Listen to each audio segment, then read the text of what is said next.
सनातन धर्म में हर जीव में ईश्वर का वास माना गया है। घर में किसका आना शुभ माना जाता है और किसका अशुभ, यह भी शास्त्रों में बताया गया है। शास्त्रों के अनुसार अगर ये 5 चीज़ें घर में आती है तो यह धन लाभ का संकेत माना जाता है। घर पर कई तरह के कीट पतंगे देखने को मिलते हैं, खासकर सीलन वाली जगहों पर तरह तरह के कीट पतंगे पाए जाते हैं। आइए आज इन्हीं 5 कीड़ों के बारे में जानते हैं। नंबर 1, कनखजूरा, जो कि आम तौर पर बारिश के मौसम में या फिर सीलन वाली जगह पर देखने को मिलते हैं। इसे सतपाल भी कहा जाता है। यह भूरे, काले या लाल रंगों का होता है और देखने में काफ़ी डरावना होता है। यही कारण है कि घर पर इस कीड़े को देखते ही लोग डर जाते हैं। लेकिन कभी कभी कनखजूरा का घर पर दिखना सौभाग्य का संकेत माना जाता है। वास्तुशास्त्र में कनखजूरा के बारे में बताया गया है। वास्तुशास्त्र के अनुसार कनखजूरा को राहु का प्रतीक माना गया है। इसे घर पर सौभाग्य और दुर्भाग्य दोनों ही आ सकते हैं। यह इस बात पर निर्भर करता है कि यह कीड़ा घर के किस अवस्था या फिर किस स्थान पर पाया गया है। जानते हैं घर के किस स्थान पर कनखजूरा का दिखना देता है सौभाग्य का संकेत। कनखजूरा यदि पूजा घर में दिखे तो यह बहुत ही शुभ संकेत माना जाता है।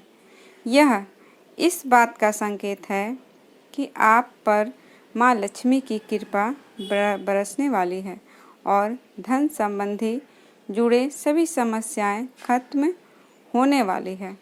घर पर कनखजूरा दिखे और वह पल भर में ही गायब हो जाए तो इसे भी बहुत अच्छा संकेत माना जाता है। यह इस बात का संकेत है कि आपका कोई ज़रूरी काम बनने वाला है। यदि आपको कनखजूरा घर से बाहर की ओर जाता दिखे तो यह भी सौभाग्य का संकेत माना जाता है। इसका अर्थ यह है कि घर के सभी परेशानियों का अंत होने वाला है, क्योंकि घर से बाहर जाता हुआ कनखजूरा अपने साथ सभी परेशानियों को भी ले जाता है। घर पर मरा हुआ कनखजूरा दिखना भी शुभ होता है, लेकिन कभी भी कनखजूरा को खुद नहीं बांधना चाहिए। यदि घर पर पहले ही स्वाभाविक रूप से मरा हुआ कनखजूरा दिखे तो यह शुभता का संकेत है। इसका अर्थ यह है कि आपके घर पर कोई बड़ी विपदा आने वाली थी जो टल गई है। कनखजूरा का घर पर दिखना भले ही सौभाग्य और शुभता का संकेत हो, लेकिन कभी कभी यह अशुभ भी होता है। अगर आपको घर के फर्श पर रेंगता हुआ कनखजूरा दिखे या फिर रसोई घर, शौचालय, मुख्य द्वार और सीढ़ियों पर कनखजूरा रेंगता हुआ नजर आए तो यह अशुभ संकेत माना गया है। इससे आर्थिक नुकसान और गंभीर बीमारियों के अशुभ संकेत मिलते हैं। नंबर 2, कछुए का घर में आना। कछुआ का घर में आना शुभ माना जाता है। वास्तुशास्त्र में जलीय जीव जैसे कछुआ और मछली का विशेष स्थान है। कहा जाता है जहाँ कछुआ आता है उस घर में सकारात्मक ऊर्जा का संचार माना जाता है। भगवान विष्णु के कच्छप अवतार से इसका संबंध है, जिससे यह और भी पवित्र हो जाता है। घर में इसका प्रवेश लक्ष्मी आगमन का संकेत माना जाता है। घर में कछुआ से समृद्धि के साथ साथ सुख शांति भी आती है। नंबर 2, दोमुहा सांप का घर में आना।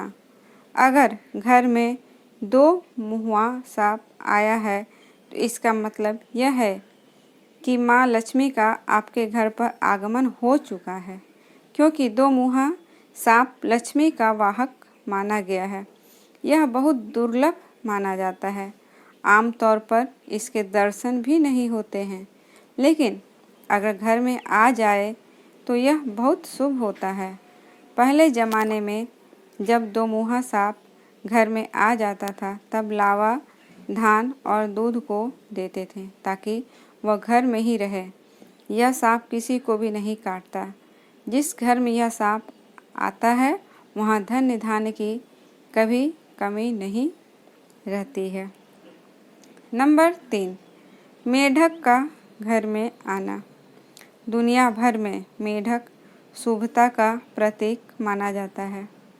चीन में इसे समृद्धि और धन के प्रतीक चिन्ह के रूप में मान्यता प्राप्त है। मेढक के घर में आने से सुख और सौभाग्य की प्राप्ति होती है। वास्तुशास्त्र में भी मेढक धनदायक माना गया है। न केवल हिंदू धर्म में बल्कि तमाम संस्कृतियों में मेढक को घर में पाला जाता है। नंबर 4, काली चींटियों का घर में आना। काली चींटियों का भी घर में आना शुभ माना जाता है। काली चींटियों का संबंध शनि से माना गया है, जो न्याय के देवता हैं। जिस घर में चींटियां समूहबद्ध में आती है उस घर में सुख व ऐश्वर्य की प्राप्ति होती है। वहीं अगर अंडा मुंह में लेकर आ रही है तो यह भी शुभ माना जाता है। ऐसा मानते हैं जल्द ही घर में धन लाभ होने वाला है। यह आर्थिक स्थिति अच्छी होने की संकेत देती है। नंबर 5, लाल चींटियों का घर में निकलना अशुभ माना जाता है। ऐसी मान्यता है कि इनके निकलने से भविष्य में परेशानियों का सामना करना पड़ सकता है। वाद विवाद की स्थिति बनी रहती है और बेफिजूल के खर्चे बढ़ जाते हैं। फ्रेंड्स, आज की ये जानकारी अगर आपको अच्छी लगे तो प्लीज़ इस वीडियो को ज़्यादा से ज़्यादा शेयर करें। चैनल पे पहली बार आए हैं तो चैनल को सब्सक्राइब ज़रूर करें।